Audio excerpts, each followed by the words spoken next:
What's up, Star Wars fans? How you doing? It's John. In this video, I want to go over Wave 9. This is technically 2020 Wave 9. I know some of the figures, because of COVID, got pushed back, and got these fairly recently. There's 6 that I got in the set, and it kind of spans anywhere from Empire Strikes Back to the Mandalorian TV series, so pretty cool. And some of these are reissued figures that are like kind of redone. Some of them are brand new figures for the vintage line. So let's take a closer look. Let me know which figure you like the best. I think the attention to detail is really cool.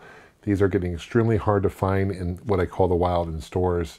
So I ended up getting online. But are you guys having any luck finding figures out at Target, Walmart, etc.? I feel like since Toys R Us is closed, but even before Toys R Us was around, when they were still open, figures are really hard. Even before COVID, Hasbro was having some issues with some of the supply chain, and it's gotten even worse with COVID, unfortunately. So let me know if you're having issues finding figures and Star Wars items out, quote, in the wild. And let's take a closer look at see what's in the set. Thanks. Okay, I'm going to start from right to left. We're going to start with the Empire Strikes Back. This is Rebel Soldier, Echo Base, Battle Gear. This figure has been reissued several times, remodeled, but this number here is 68. You can see other figures in the wave. Lando I do not have. I don't have IG-11 either in this particular box that I got. So I got a couple duplicates. I have a duplicate of Bo-Katan. I have a duplicate of Quill. But other than that, I did not get Lando. I did not get IG-11. So I'm sure it's going to be in a different box. But super cool. I love this vintage line. I love that they're bringing back Kenner. It's been around for years. And very cool. All the backs, by the way, are the same other than the vintage card number, right? So this is 68. We have a Lobot. And again, similar background to the original vintage figure. But this one is different than, I think, previous waves. He's got more articulation in the arms. You can see the attention to detail, his facial expression, a lot more detail. This number is 223, so again, way off from the previous. I'm not quite sure what's going on with that. If you guys know why they're boxing these kind of randomly.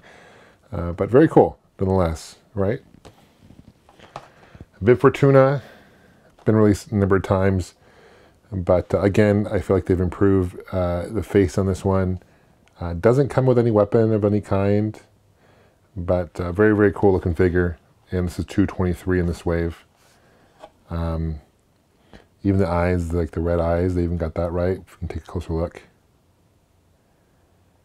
Super cool, even the hands.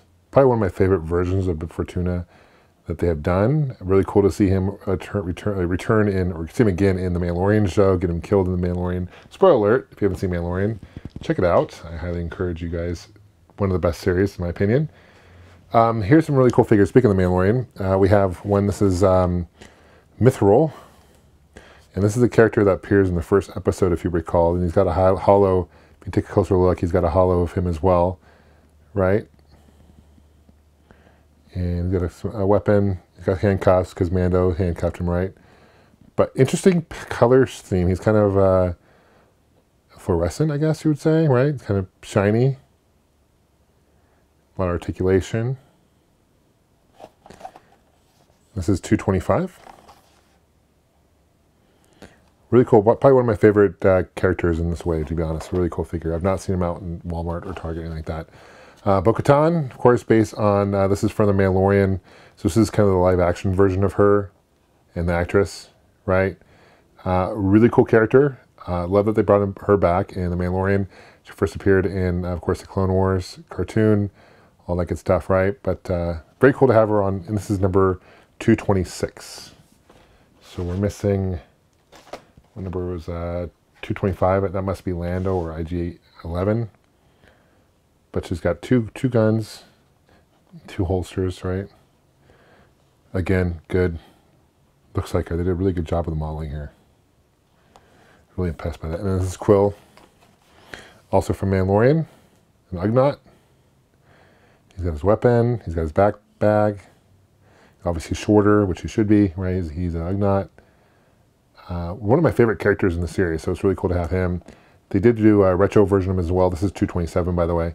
They did do a retro version of it as well, part of the retro line, which is different than the vintage line. Retro is more to look like the old school vintage figures. Let me show you what I mean.